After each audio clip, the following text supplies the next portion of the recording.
You've got only one day and you want to visit as much of Isfahan as you can. That's a tall order. Isfahan has way more than a day's worth of attractions.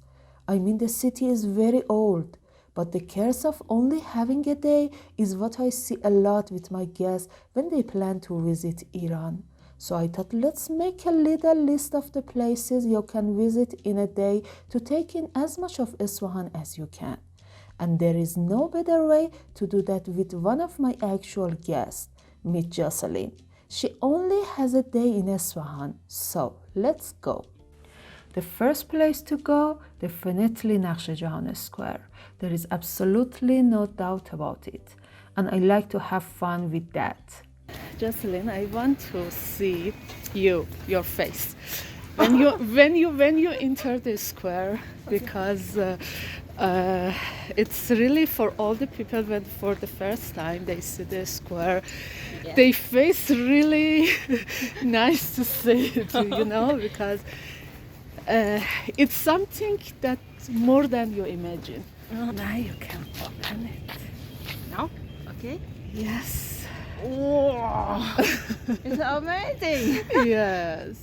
Naqsh-e Jahan Square is the second largest square in the world and it's over 400 years old.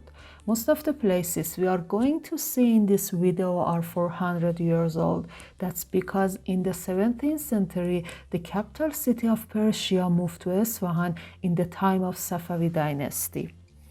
And in this square, you have everything that shows off power and grandeur.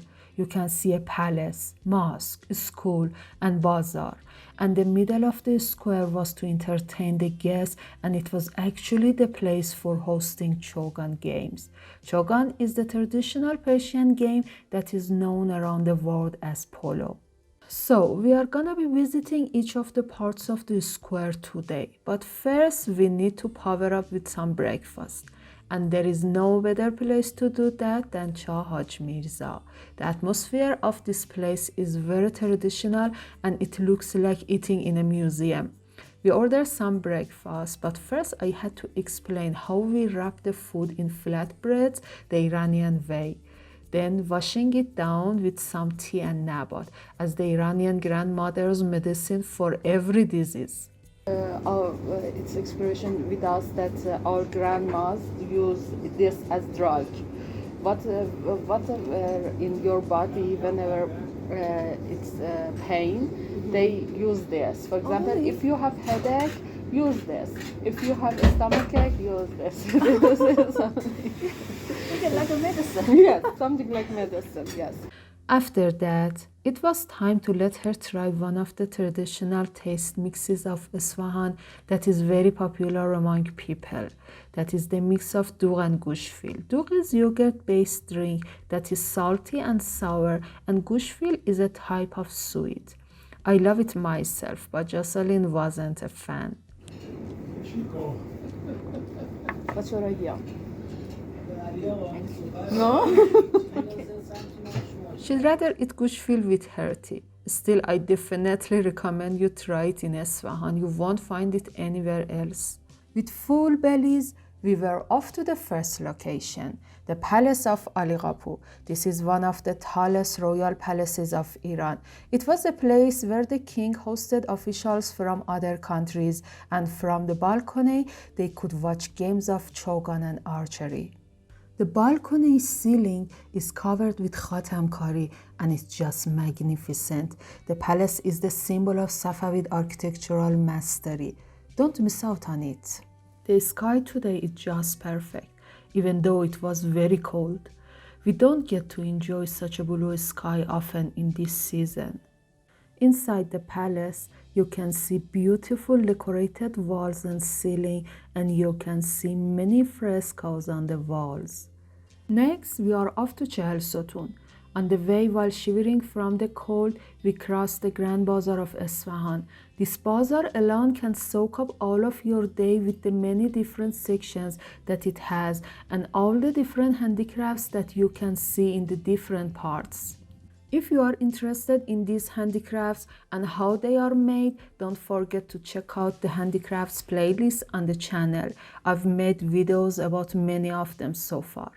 This place is a symbol of greatness and prosperity, and it's a big part of identity of Naqsh-e Square. And we saw cats, and I can't control myself when I see cats, especially after Tafi passed away. It just helped me cope a bit better. With the beautiful and cold weather of fall, we got to Chehel Sotoon.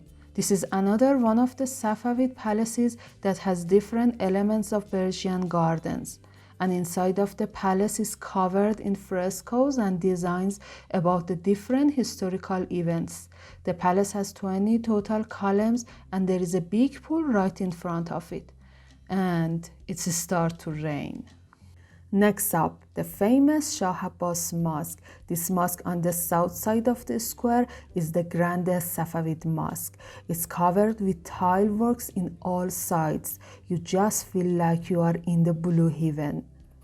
The mosque's main yard has the famous for even construction of Islamic architecture, and the 4 minarets of the mosque overhead are such a nice sight. One of my favorite parts of the mosque is to see people try their voice in the main Ivan that is perfectly acoustic.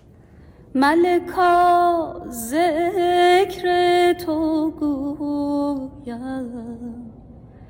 که تو پاکی و خدایی نروم جز به همان ره که تو همراه نمایی. Alright, next up lunch. We went to a traditional restaurant where Jocelyn tried 5 different traditional dips. Ash, nope. Malt soup, nope. Halim bademjan, yes. Kashka bademjan, no. But a yes for me. We had our food here with these 2 traditional dishes. But guys, if you are visiting Isfahan, you have to try the main dish that the city is known for. That is biryan. Alright, next up. On another side of the square, Sheikh Lotfollah Mosque. This mosque looks very different from other types of mosque. There is no minarets, but the dome is the most beautiful dome that you will ever see. It's absolutely majestic. Because we were visiting the square nearing the time of Yalda night, the longest night of the year on winter solstice, people were selling Yalda decorations and there was the Yalda vibe going on in the city. At the Yalda night, yes, Yalda night. A lot of fruit, everything that you imagine, we collect together and eat together. As I explaining what Yalda night is to my guests, we saw these ladies here were recording an Instagram reel for Yalda. By the way guys, if you want to know more about the Iranian celebration of Yalda night, the longest night of the year that happens close to Christmas, check out our video about it in the description. I later found a video that they were making.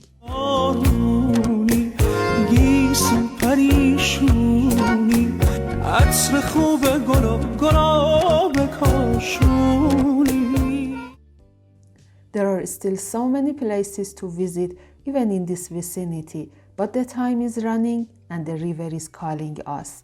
A big part of the attraction of Isfahan is the many historical bridges built over the Zayanderud River. We had time to see the top 2 bridges, so we drove to Khaju Bridge. This is the bride of the bridges. I think it's the most beautiful bridge among all of them. This bridge was not only for connection the 2 sides of the river, it was also used as a dam. In the center of the bridge, you can see a beautiful balcony that was for the king to sit and enjoy the scenery and watch rowing races on the river. Unfortunately, the Zayanderud River has had problems for the past decade, and they only opened the dams to fill up the river a few times a year.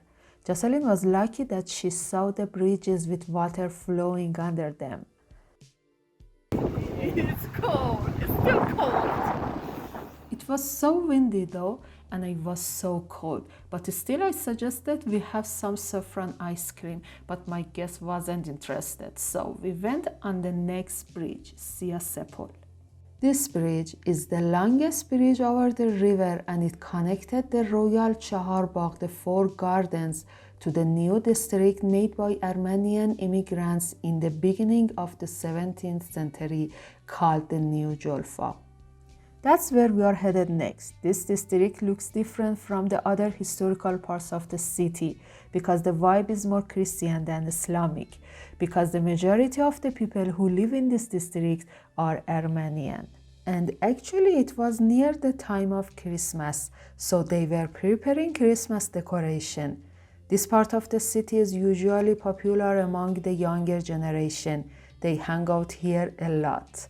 And the jewel of the Julfa district is here, the Vank Cathedral.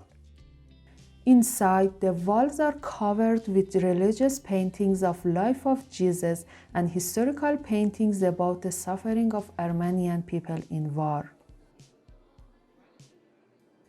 Isfahan has so much more to offer. We didn't have the time to visit Monar Jomban, Jame Mosque, the historical houses, the fire temple, and natural sites like the desert outside of the city and different castles and so many other places. But if I had to pick some places to visit in a short amount of time in Isfahan, these would definitely be it. Finally, I asked my guest about her experience.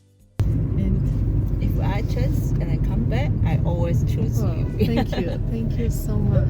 It's my pleasure. Okay.